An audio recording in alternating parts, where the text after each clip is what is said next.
Hola y sean bienvenidos a su podcast favorito, Anfibios Neuropsicológicos. El día de hoy hablaremos sobre neuropsicología y sus modelos.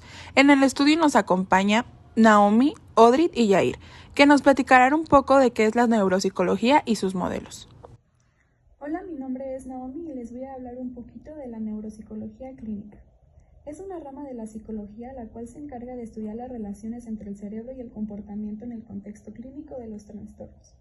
En base a este conocimiento, los profesionales de esta disciplina, que son los neuropsicólogos clínicos, son capaces de definir un diagnóstico a partir de lo observado en el paciente, además de establecer un tratamiento para mejorar su nivel de vida. La neuropsicología clínica es una rama psicológica que requiere un alto grado de especialización de quien se dedica a ella. Los neuropsicólogos clínicos poseen un profundo conocimiento sobre el cerebro y sus funciones, además de tener la capacidad de relacionar los síntomas que manifiesta el paciente con la afectación de una u otra área de su cerebro.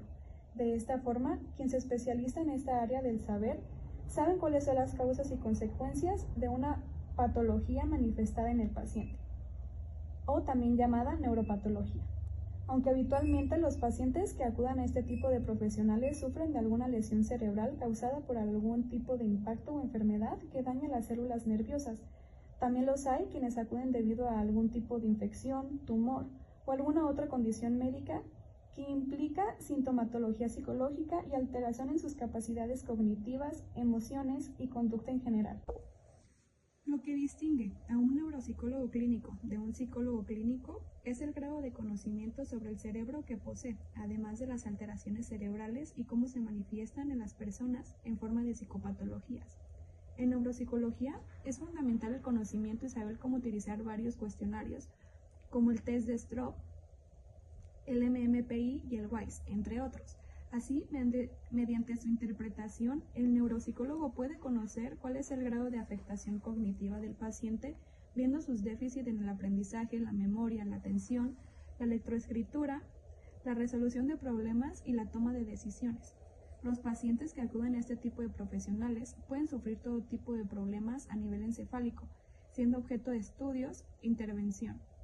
Los síntomas a causa de traumatismos craneoencefálicos, accidentes cardiovasculares, tumores cerebrales, epilepsia, demencias, trastorno mental grave, problemas del desarrollo, autismo.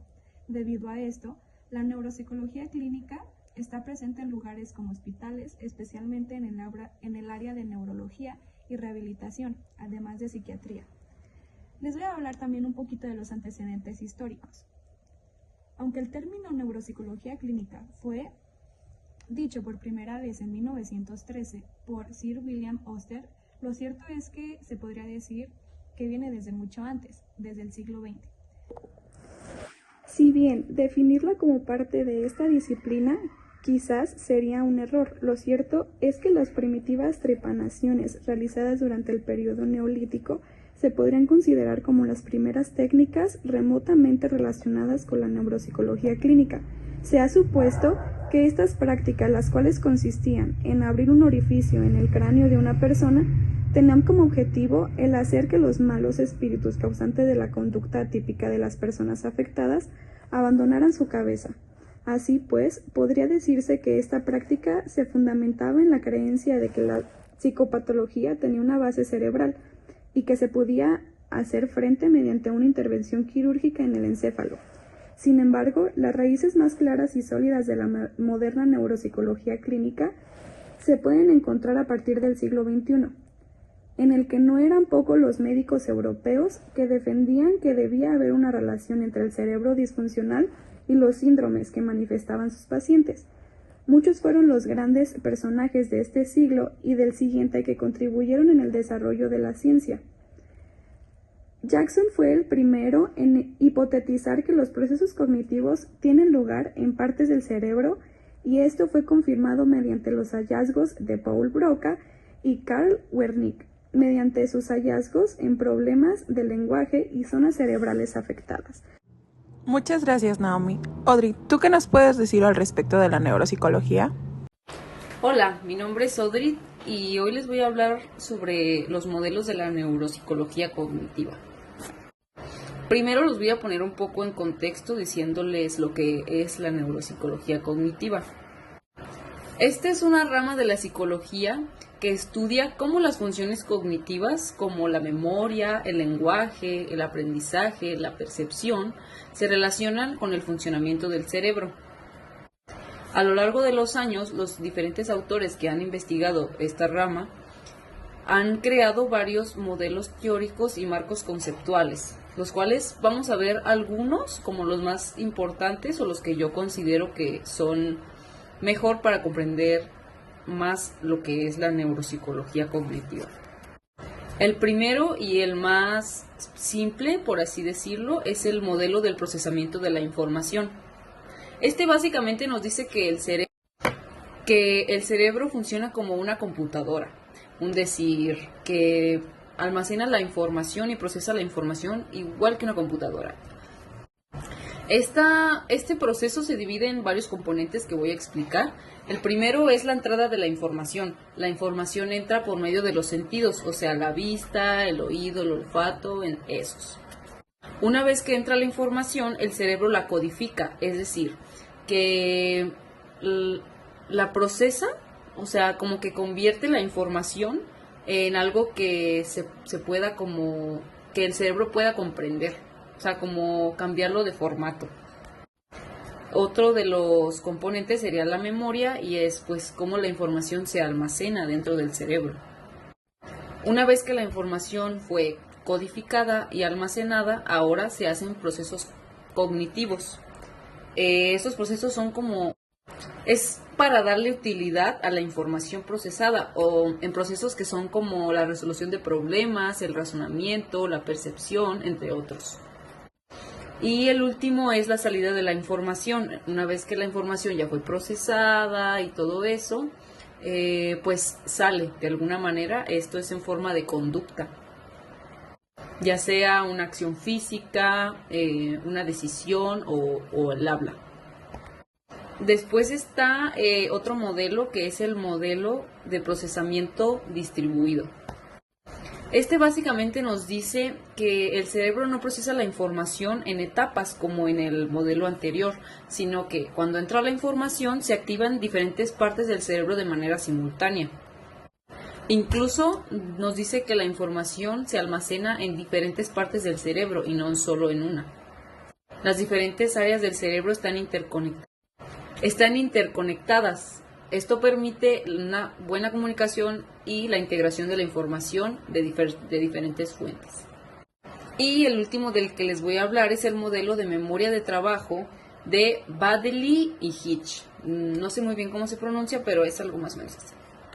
Este modelo fue creado en 1974 y básicamente nos describe cómo funciona la memoria de trabajo y cómo ésta opera en la cognición diaria. Este modelo consta de 3 componentes diferentes, que son el lazo fonológico.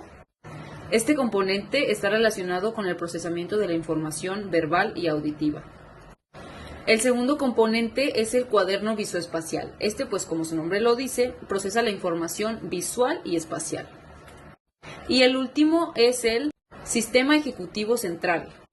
Este último se encarga de controlar y coordinar la información de los otros 2 componentes, o sea, el visoespacial y el fonológico.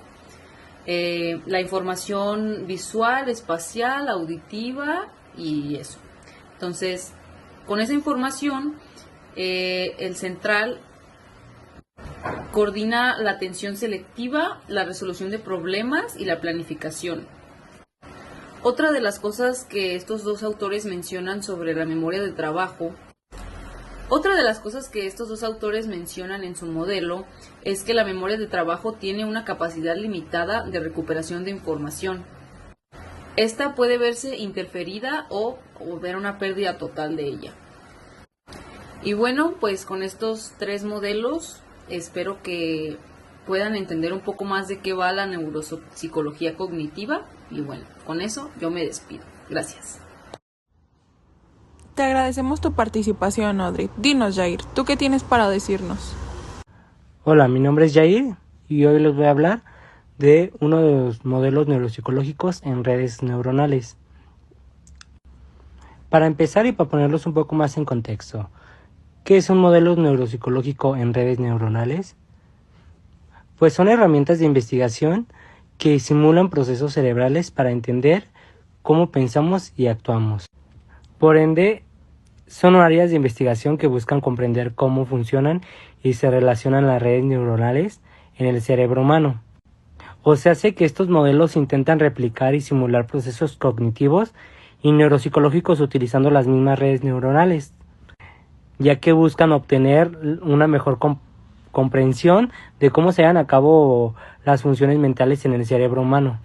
A continuación, mencionaré algunos aspectos clave de los modelos neuropsicológicos en redes neuronales. Una de ellas es el aprendizaje. Los modelos neuropsicológicos en redes neuronales incorporan mecanismos de aprendizaje que les permiten adaptarse y mejorar su desempeño a lo largo del tiempo. Otra de ellas son las neuronas artificiales. Se utilizan neuronas artificiales como unidades básicas de procesamiento. Cuando hablamos de procesamiento nos referimos a que están diseñadas para aprender y resolver tareas complejas mediante la simulación de la interconexión de neuronas artificiales. También se pueden ser llamadas nodos o unidades en capas. Cuando hablamos de capas en neuronas artificiales, hablamos de que las neuronas se organizan en capas que pueden ser de 3 tipos principales. Una de ellas es la capa de entrada, que ésta recibe datos o características de entrada. Otra de ellas son las capas ocultas, que realizan cálculos intermedios y representaciones más abstractas. Y la capa de salida, que produce la respuesta final como tal. También cuando hablamos de conexiones ponderadas, es que cada conexión entre neuronas tiene un peso asociado que ajusta la importancia de la señal transmitida. Algunas aplicaciones que tienden a tener estas neuronas artificiales son utilizadas en una amplia variedad de aplicaciones, incluyendo el procesamiento del lenguaje natural, la visión por computadora, la toma de decisiones, la robótica, los juegos, la medicina y muchísimos más. Pueden resolver problemas como el reconocimiento de patrones, la clasificación de datos y la generación de contenido. En resumen, se podría decir que las redes neuronales artificiales son modelos computacionales que imitan el funcionamiento de las redes neuronales en el cerebro humano. Otro de los aspectos clave de las redes neuronales es la simulación de trastornos neuropsicológicos, que estos modelos también se han utilizado para simular trastornos neuropsicológicos como la enfermedad del Alzheimer, el trastorno de espectro autista e inclusive la esquizofrenia, ya que esto permite que los investigadores puedan estudiar ciertas alteraciones en las mismas redes, que estos pueden dar lugar a los síntomas observados en el paciente.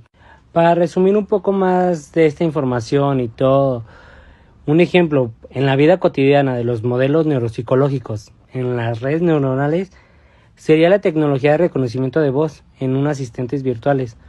Un ejemplo tenemos Siri de Apple, Alexa de Amazon o de Google Asistente, ya que estos sistemas utilizan las redes neuronales para entender y procesar el habla humana.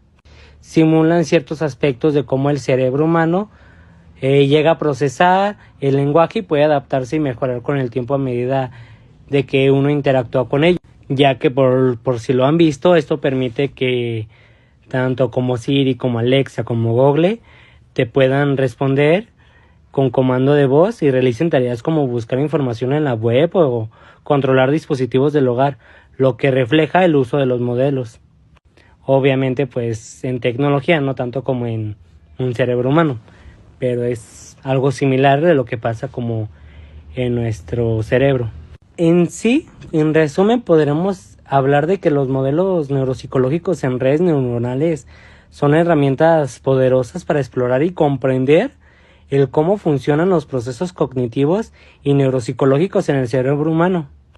Igual estos ayudan bastante a conectar la investigación de la inteligencia artificial con la neurociencia y pues avanzar bastante, que creo que el punto como tal más interesante, más bien que a mí me resuena mucho, es la comprensión de los trastornos neuropsicológicos, Creo que sería bastante bueno llegar a un punto donde lo podamos entender y podemos comprender cómo es que se está moviendo todo dentro del cerebro de un paciente.